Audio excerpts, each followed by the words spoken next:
Hi, this is the Explain It To Me podcast. I'm Zachary Hunter, and welcome to a post-video follow-up, or post-episode follow-up.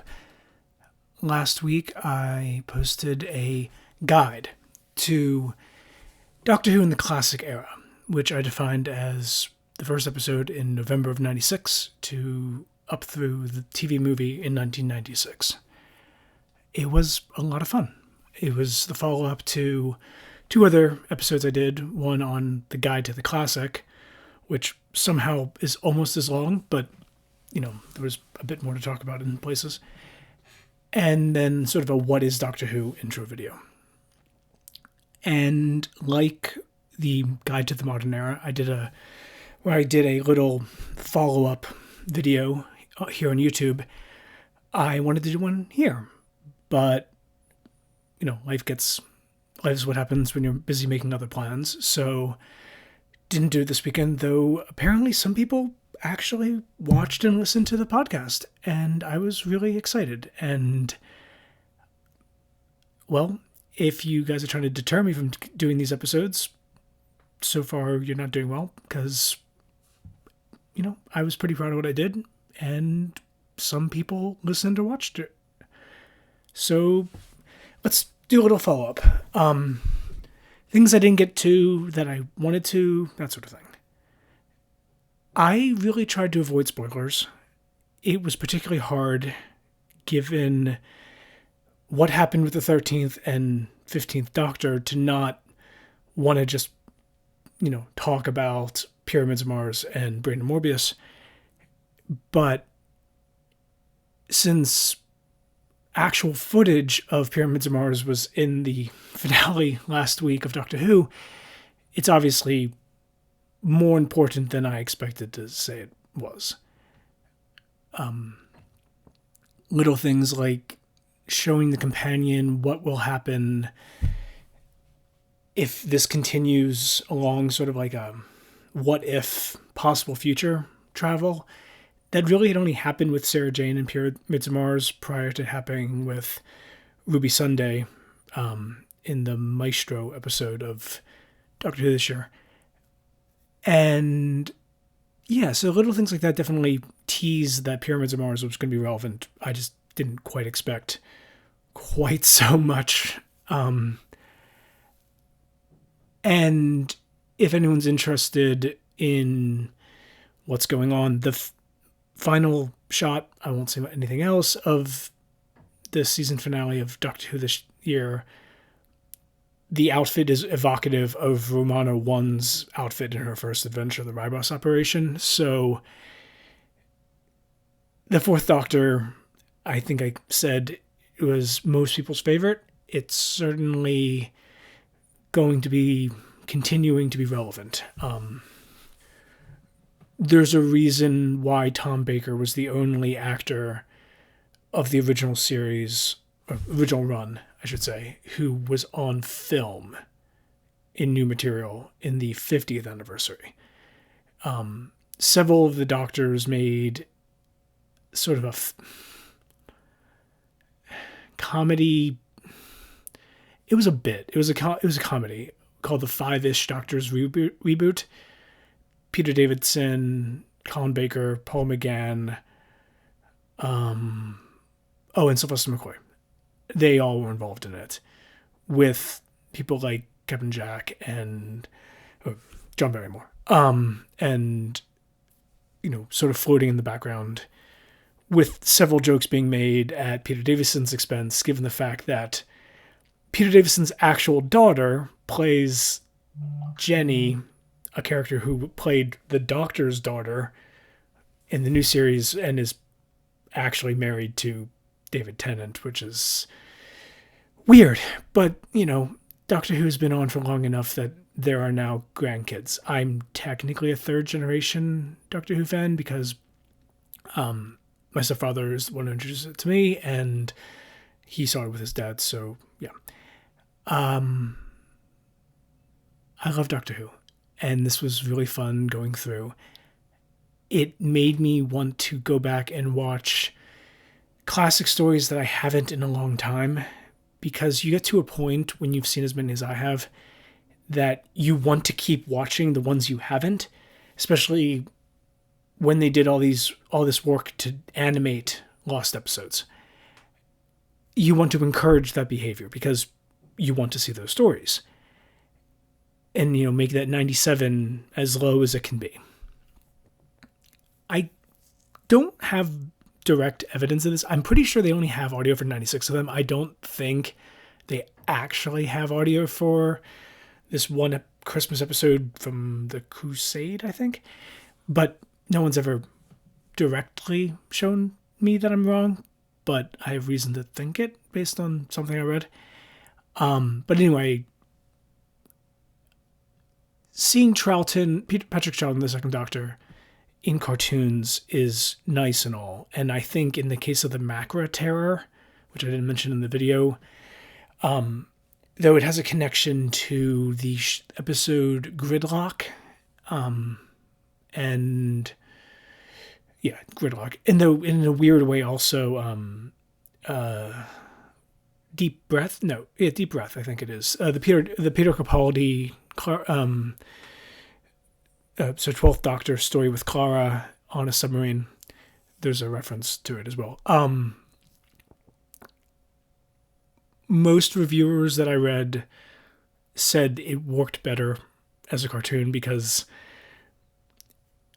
the aliens are basically giant crabs, and it's really hard to make that look remotely fun, like legitimate, on 1965 budgets of the BBC, which, God bless them, they weren't known for throwing a lot of money Doctor Who's way at that point, making a lot of money off it, but not throwing a lot to them. I'm excited about the channel, even starting to get traction. I think that writing sort of a mini series of episodes was a good way for me to get going. The first video and episode I posted was about personal finance. Partly me just upset at a lot of the content I see on social media regarding people who are not certified financial planners, which means they don't have fiduciary duties to their clients, and also even the ones who do, taking a percentage under assets under management fee. I'm against that, and I thought the easiest episode I could make for my first go was me basically saying some basic things that including don't pay them. Basically, then I switched to something I actually, enjoy. Like, obviously, the thing above me right there with my certified financial planner is great. I got it right before COVID hit, but Doctor Who is something I love and enjoy. Love, obviously, in a different way than, my family. But I have other things that I think I can explain well. And I think this channel, podcast, video format, all of the above, the EITM pod, I'll just use the general term, will be a way for me to do that so that I can bring you guys along. I'm a Pittsburgher, so to bring Yins along to try to share my passions about things so that you can at least be informed. I don't expect most people who listen to or watch this to necessarily want to see hundreds of episodes of Doctor Who. Or, well, I think the personal finance one was useful. If I do a video on a legal topic or a religious topic or another nerdy topic, all of which I do have intentions of doing, I'm obviously the personal finance one is probably the most useful, but there's more things in life than just that. Comic books, movies, TV shows, media generally is worth talking about and thinking about. I have a master's in theology, so obviously I care and want to talk about that as well. And having a law degree, while the practice of law is not terrific sometimes, the law itself is important, and I have ideas about ways to present certain things from that education in this format. That, again, the info without gatekeeping is a promise as much as it's a slogan, because I know that a lot of content in the legal sphere, in the finance, less in the finance sphere because they're usually selling you something, but in the legal sphere, in the Catholic religion, theology industry, and also even in the comic book nerd fandom, the amount of expectation people have that you're already in the club is way too high. You don't have to like Doctor Who. I think if you give it a decent chance, there's a decent chance you will. If I do a video about, Magneto, I'm wearing a Magneto made some valid points shirt from the Jane Miles Explain X-Men podcast.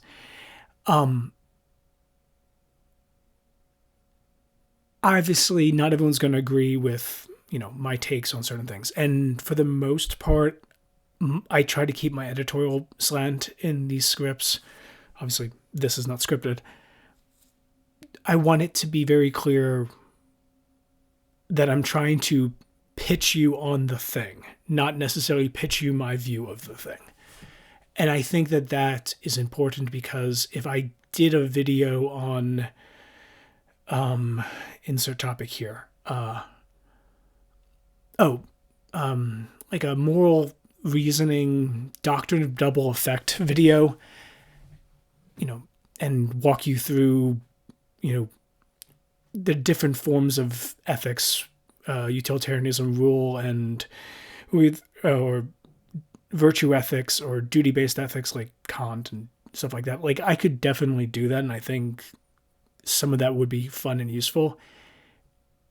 But for the most part, I want to share what I care about and what I know about so that you are at least informed. This is the Explain It To Me podcast. This isn't, be like Zachary. Not everyone's going to be like Zach, and I'm fine with that because, sometimes I don't even want to be like me. But I am me, and I'm here to, explain what I can and talk about what I care about and what I'm interested in and what I know a few things about. I have a good idea what the next video episode or few are. The order is up in the air, but I am working on it. And I think I'm going to stay in the nerdy, geeky sphere a little bit for the next video or episode. I think I have a good way to do another kind of walkthrough guide, kind of like what I did with Doctor Who. My plan at the moment is X-Men and the mutants. That's why I wore the shirt, thinking ahead. And I think a way of given the fact that the Krakoa era just ended in X-Men, they just had arguably their 700th issue, that it would be a good idea, whether people want to jump on or not, like where they could jump on and off. Like, obviously that's an area where there's a lot of great podcasts and a lot of great resources, but most of them are assuming you're reading X-Men.